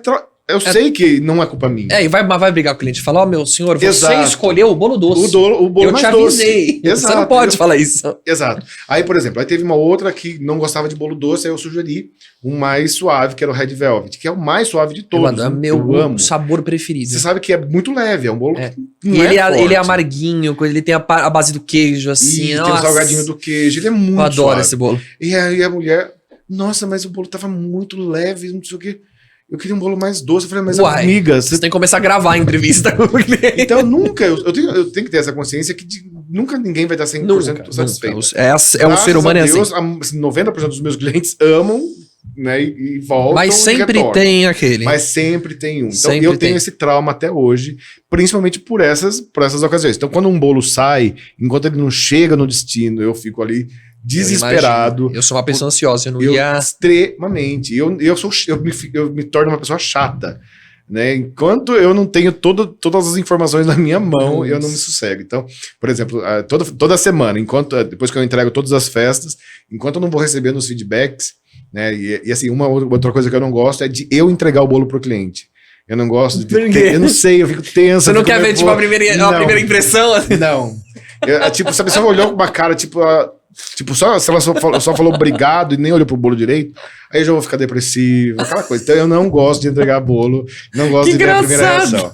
Só que eu quero saber. Aí a pessoa vai entregar, e eu falo, e aí, o que ela falou? Ah, ela adorou. Eu, só adorou?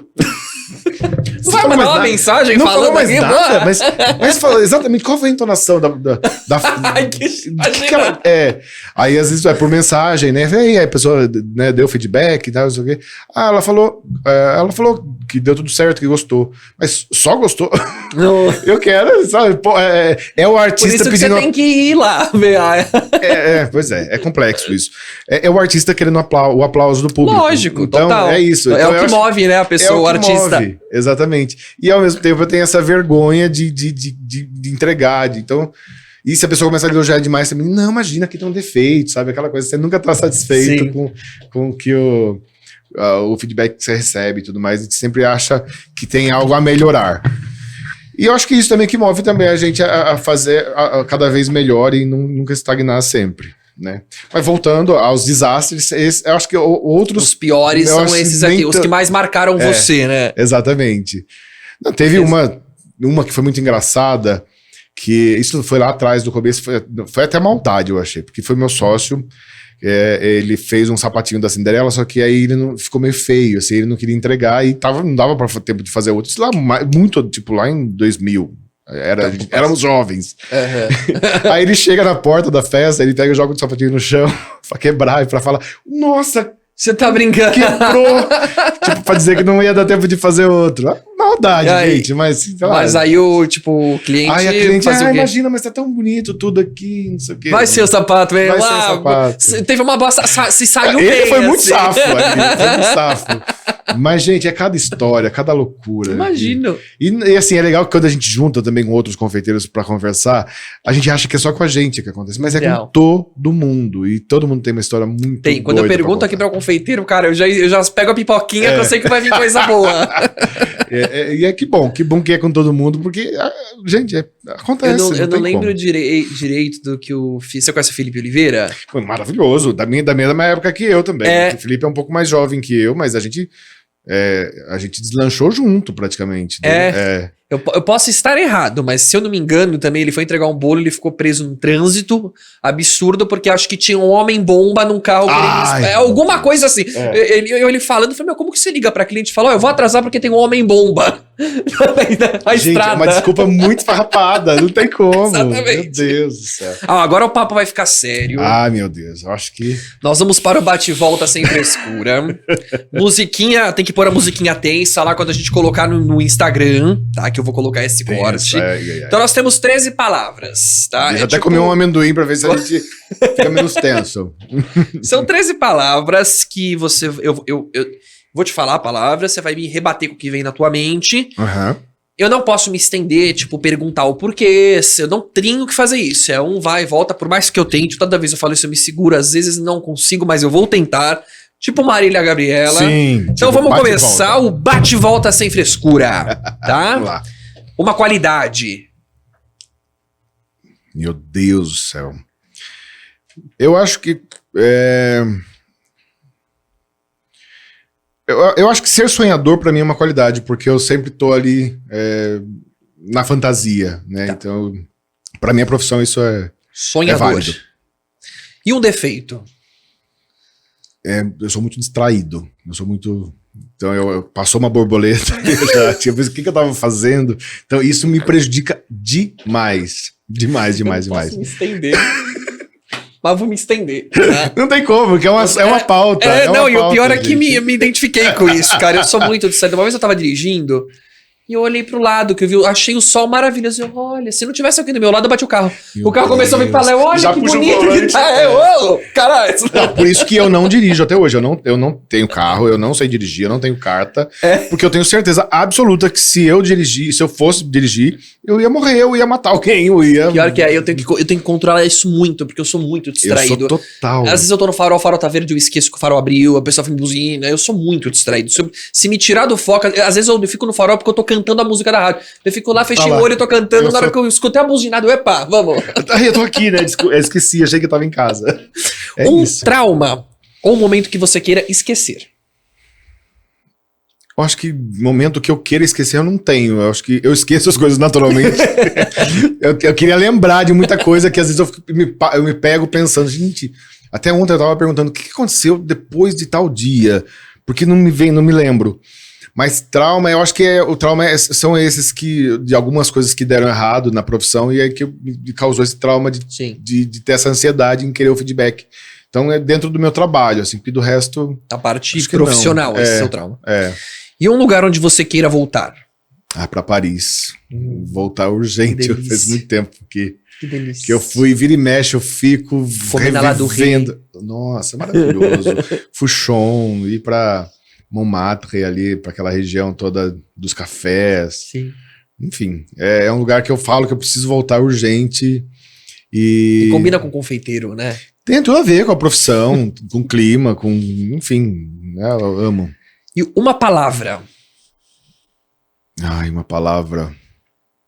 Resiliência. Eu acho que eu preciso disso. Que eu acho que eu não consigo ter. Muita gente precisa. Uma memória. Uma memória. Nossa, me bateu aqui agora, tipo, aleatória, mas que é muito importante pra mim. Eu tenho 2 gatas, né? Uma já se foi em 2014. E ela é uma coisa que eu queria voltar no tempo. É uma situação que eu queria voltar no tempo pra tê-la de volta, assim. Então, a Maia me traz a sua memória, assim, a sua saudade, né? Muitas saudades. A irmã dela tá comigo até hoje, ela tem 22 anos já. E ela já se foi com 14 anos. E pra continuar nesse climinha aí, uma memória. Uma memória? Ou eu me perdi, eu falei uma memória. Já foi, a Maia. Eu já falei uma saudade também? Não, uma saudade não. Então eu pulei uma, foi isso, uma saudade. Eu confundi também agora, a gente tem que voltar. Uma memória e uma saudade. É uma coisa que é parecida. Eu lembrei da Maia, morro de saudades da Maia, mas eu tenho saudades também desse tempo do Luiz mais anônimo. Porque porque... Não que eu não goste da minha vida hoje, assim, mas acho que naquela época eu tinha mais tempo pra fazer coisas pessoais. Entendi. E isso eu acho que é muito, muito importante pra gente, né, evoluir, sanidade mental. E pra gente ter, exatamente isso, né? Naquela época eu tinha mais tempo pra cuidar Obviamente que isso não é desculpa, as pessoas falam que isso é uma desculpa, né? Mas antes eu ia pra uma academia, eu fazia coisas para mim. Agora não, em primeiro lugar é o trabalho, depois o trabalho, depois sou eu. É desculpa sim. Desculpa sim. Não é desculpa, eu concordo com você plenamente. Se, sei lá, eu não vou na academia porque tá sol, eu não vou na academia porque tá frio, eu não vou na academia porque tá chovendo, eu e a academia não se dá. Exatamente. Não é só a academia. Mas, por exemplo, hoje em dia eu arrumo todo o pretexto do trabalho pra fazer qualquer coisa. Se é uma viagem, eu não vou viajar pra descansar. Eu vou viajar porque tem um compromisso de trabalho lá, e aí eu faço, aproveito a viagem. E eu não quero mais isso. Eu acho que é muito cansativo você ficar só atrelando o trabalho com isso. É importante, obviamente, eu conquistei isso, então eu não posso cuspir no prato que eu comi, né? Mas eu queria ter um momento também de desconexão completamente disso pra ter uma coisa só eu. Se fosse na terapia, eu acho que ela ia falar que isso é workaholic. Eu acho que vai ter algo aí relacionado até que eu vou ter que trabalhar na terapia. Com certeza. O melhor abraço do mundo é... O melhor abraço do mundo é dos meus familiares, das pessoas que moram comigo. Um sabor. Sabor. Eu gosto de tudo que é cítrico. Então, por exemplo, um doce de limão, eu acho que é um dos que me Panetone de frutas cristalizadas. Eu amo. Tudo que é as frutinhas cítricas, né? Então, acho que é isso. Uma pessoa. Uma pessoa. Ah, meu Deus. Vou colocar... Essa é difícil, né? Porque se eu coloco uma, eu elimino todas. E são... eu vou ter que falar minha mãe, né? Porque minha mãe é minha mãe me fez... Porque aí eu saiu bonitinho, né? Exatamente. Mas tem muitas pessoas que estão no mesmo lugar ali. Então, é igual se dar o primeiro pedaço do bolo, né? Exato. Então, minha mãe é que me deu a vida e que... Tá. Uma data. Uma data. Ai, meu Deus do céu. Você é meio esquecido. Eu imagino é uma coisa que eu não me apego, assim. Eu sou péssimo de datas, mas dia 11 de outubro, que foi quando eu comecei a namorar. E tô casado até hoje, de 2011. Acertou mesmo? Olha, acertou. Eu acho que sim, mas eu sei que é outubro, eu sei que é nessa...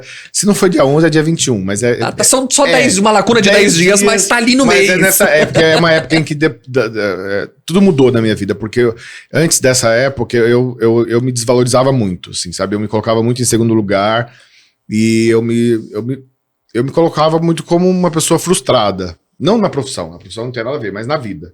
E aí depois dessa época eu conheci uma pessoa, que é o Edu, que me coloca muito pra cima até hoje, então é uma pessoa que se importa comigo de verdade. Foi fundamental aí na tua parte, né? Também, exatamente. Tem uma... Tem totalmente dedo dele. Se eu tô hoje onde eu tô é por conta dele. Às vezes até Legal. culpo ele, foi por sua culpa, que agora eu tô com esses pânicos. Porque ele fala às vezes, né? Porque eu começo a ficar muito panicado, assim. Ele não faz uma Macaulay Culkin, né? Porque fica gritando, vai pra cá. Ou ele fala, tá bom, vai lá, faz uma Macaulay Culkin, depois você volta e se concentra. Se recompõe. Mas é uma pessoa que me entende completamente, sabe? Meus defeitos, minhas loucuras, minhas qualidades. E é uma pessoa que nunca me colocou pra baixo, né? E eu sempre me coloquei à prova ao longo da minha vida, Sim. né? E muita gente que passa pela vida da gente, às vezes não entendem isso e vão e vêm, né? Mas ele não, ele é essa pessoa que sempre me guiou pra cima, assim, tipo, nunca deixou a peteca cair. E eu acho que essa força eu consegui muito por ele. Então, eu acho que é isso. Uma decepção. Uma decepção. Meu Deuma coisa que também nunca tinha parado pra pensar. É bom, eu falo que esse quadro aqui, ele faz a gente, né, dar um... É quase uma sessão de terapia agora mesmo, realmente. Uma decepção, eu acho que assim, eu não considero tão decepção, mas assim, quando eu fui pra essa coisa da confeitaria, do influencer e tudo mais, eu achei que o mundo da confeitaria era muito, muito unido, mas existe ainda um pessoal aí que é muito do mal mesmo, que torce ao contrário. E eu me decepcionei com muitas pessoas da área, mas mesmo assim não criei um trauma, porque eu ainda tô nessa luta para fazer com que todos, né, se unam de fato, exatamente. Então eu fui muito de cara, né, nesse meio, achando que era realmente um mundo doce, mas é um mundo agridoce. Então vale a pena, né? Eu me decepcionei por esse lado, mas eu sei que tem coisas que a gente não pode ir com a verdade de fato. Tem que pisar em ovos sempre. Sim, então isso é uma coisa que me deixa triste, porque é uma coisa, na minha profissão é algo que para mim é tão valioso, tão importante, tão transparente, né? Que quando tem isso é frustrante, é uma decepção mesmo. E para finalizar esse quadro, um sonho. Sonho, né? Obviamente, ser rico. Eu acho que todo mundo quer, porque eu quero trabalhar menos. Mas eu acho que muitos dos meus sonhos eu realizei, que é poder mostrar minha arte para o mundo, né? E ser reconhecido por ela. Né? Eu acho que, como eu falei, todo artista ele busca um aplauso no final, né, da sua atuação, né? A gente busca a aprovação. A criança, quando faz um desenho ali, mostra pro pai, né? Busca um elogio. Então, e eu tenho muito disso, né? Todo o trabalho que eu faço, todos os lugares que eu vou, eu acabo saindo muito realizado, muito feliz. Então, eu não sou uma pessoa que busca muitas coisas, né? Obviamente, consequente. O que eu falei ser rico é uma piada. Mas a minha realização principal é essa, ser reconhecido pelo que eu sou. Não só pelo público, pelos clientes, mas pela minha família também. Né? Porque toda vez que eu encontro com eles, eu tenho essa alegria. Tipo, o Luiz é uma pessoa legal, que faz coisas legais. E, enfim, eu acho que eu dou esse orgulho para minha família, e isso para mim é uma coisa que me faz feliz, me faz realizado. Perfeito. Então, eu acho que é isso. E para finalizar esse bate-papo, eu quero que você dê uma dica, tá? Para aquela câmera que o pessoal vai te escutar isso. Para quem tá começando, quem tá entrando agora no mundo da confeitaria, quem caiu de paraquedas, motivar essa galera, dar uma dica para eles. É uma dica que eu já tenho dado, né, para muitas pessoas, principalmente por conta do Cake Awards, que é se desafiar sempre, não ter medo, né, e principalmente você mostrar o seu trabalho para os outros, para que as pessoas possam avaliar. Né? Com isso você vai crescendo, você vai evoluindo, você vai sabendo onde você pode focar. Né? Ah, mas eu não consigo, não tenho um dom artístico. Vai treinar. Ah, mas eu quero fazer o que você faz. Então pega, se interessa, vai ler, vai procurar mais se inteirar do assunto. Porque confeitaria não é só sabor. Obviamente, depois com clientela, você pode variar na cartela de sabores, mas foca num sabor só, não precisa focar em tudo, e aí vai atrás do design, né, que é a parte mais criativa da história, e aí, a partir daí, você vai adquirindo experiência, mas precisa começar, né? Então, ter coragem para isso. Tem gente que acha que precisa ter uma bagagem gigantesca de aprendizado, fazer um curso gigantesco e saber de tudo para dar a cara a tapa, né? E não, é só você... E aí, principalmente, mostrar o seu traço particular, né? Porque o seu diferencial é que vai fazer você se destacar. Não é fazer mais do que os outros estão fazendo, né? Então é isso, ter coragem e foco que você vai longe. Gente, que papo gostoso, que astral legal. Adorei ter um novo amigo geek aqui comigo. Totalmente Muito geek. obrigado por ter aceitado o convite. É Eu uma que honra ter agradeço. você aqui. E, gente, agora você bate comigo, hein? Esse foi mais um Festa Sem Frescura! Muito obrigado!